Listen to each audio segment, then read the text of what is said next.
There are a few emerging issues impacting marketing. Big data, using advanced algorithms and modeling to process the massive data stores generated from digital behavior. Think about this one for a second, right? I mean, we hear about Facebook and Google pretty much collecting a lot of data about what we do in the online world. Now, I don't know about you, but that's a lot of people with a lot of things they're doing, with a lot of data that's being generated, that's being collected, that then needs to be stored or even analyzed. The more data you have, fantastic, the better the picture we get. But at the same time, we got to store that somewhere, which takes physical space, as well as when it comes to processing it, that requires processing power. Back not too long ago, Coles and Woolworths had to restart their rewards program. In the sense, you know how when you go shopping to a grocery store like Coles and Woolies, you get reward points. Now, those particular reward points were linked to their CRM system, which stands for Customer Relationship Management System. And the CRM system collects data on what people buy. How often do they buy? When do they buy? And most importantly, where do they buy? It got to the point where this system of theirs collected so much data, as in big data, they just couldn't process it. Every time they tried, their system crashed. As marketers, we want data, but we got to be careful because there is such a thing as too much data. However, in the not so distant future, provided processing power and data storage availability is abundant, we'll be fine.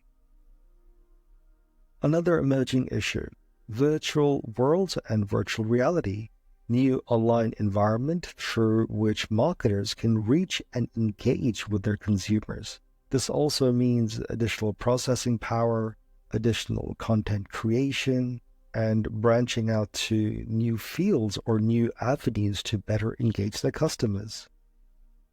In terms of advergaming, so in-game advertising, including product placement within video games itself. For those of you who didn't know, one of the first known attempts was a polo sport game tied into the brand Polo clothing label that Carol Shaw had been developing for the Atari 2600 around 1978. So this concept of advergaming has been around for a while. In today's world, what's more common, as in brands don't create their games as much as brands being placed in games, almost like product placement in a movie or a TV series. Value and co-creation, a strategy in which suppliers and customers jointly develop a product that has greater value for both parties. Now you're wondering, wait, this is a good thing, right? This is good. Indeed, it is good. But this can be an issue for the future, especially if more vocal customers who may not represent the majority of customers end up winning out because they're just more vocal. So our company starts going down a pathway which ends up alienating or isolating quite a few of our customers. In terms of analytics and matrix, the big question is going to be how to use data in a sustainable and economic way.